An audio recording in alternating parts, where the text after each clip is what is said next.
First basketball skill, first real skill that I had where somebody would recognize me for it was shooting. So I was I was 14 years old. First basketball team I ever made was this 14 and under league in my neighborhood, Mount Airy, Philadelphia. Shout out Mount Airy, Uptown. And the coach was this dude named Steve. And at that time, I had just started playing basketball. I'd been practicing by myself in the summertime at the park. Tried out for the varsity in 9th grade at my high school, didn't make it. The high school I'm from Philadelphia. So our high schools ain't have no money, so we didn't have no JV. We didn't have a freshman team. You either played varsity or you didn't play. So I didn't make varsity. Played on this 14 and under team, and my thing was just stand around the wings, anywhere, the wings or the corners or whatever, and shoot threes. That's all I did. I did not dribble the ball. I ain't grab no rebounds. I didn't even understand the concepts of defense. I didn't know where I was supposed to be or what to do. I didn't understand none of that shit. I didn't even know how to run plays. All I knew was standing around that 3-point line, and if I got the ball and I was open, I'll shoot it. And I had the confidence that I could make that shot. And then the first game of the season, our point guard hit me with a pass in the corner, with 1 minute left in the game. I hit a 3 in the corner, and then I got fouled the next play and made both free throws.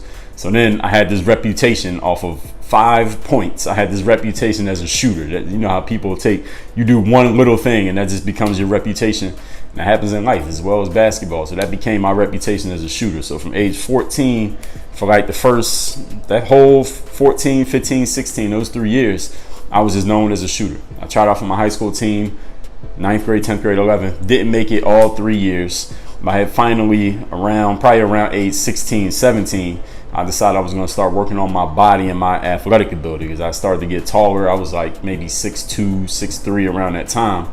I'm 6'4", fully grown. I don't know exactly what my height was at that time. A lot of players ask me that. I don't know.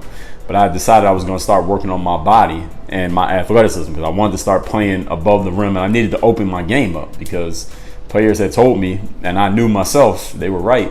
All I did was just stand in the corner and shoot threes. That's the only skill that I had. So if I wasn't open to shoot a three, I was basically useless. I couldn't dribble. I ain't play no D. I ain't grab no boards. I would just stand there and shoot jump shots. And if those wasn't going in, I might as well not even have been on the court. That was the only skill I had. So I was like, I don't know, you name an NBA player who just stands around, shoots threes, and is not good at anything else, that's what I was.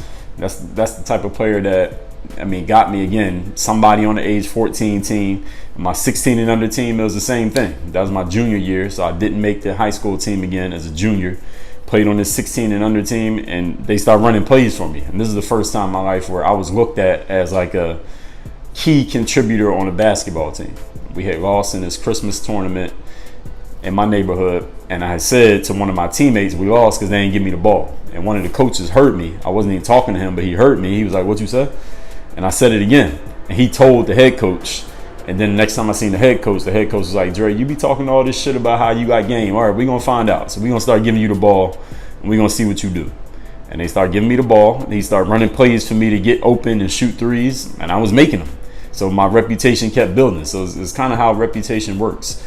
You think that you might be able to do something, and nobody quite sure knows, but then you get a chance, and you do it successfully. Then everybody around you, look, they don't have any choice but to believe what they see.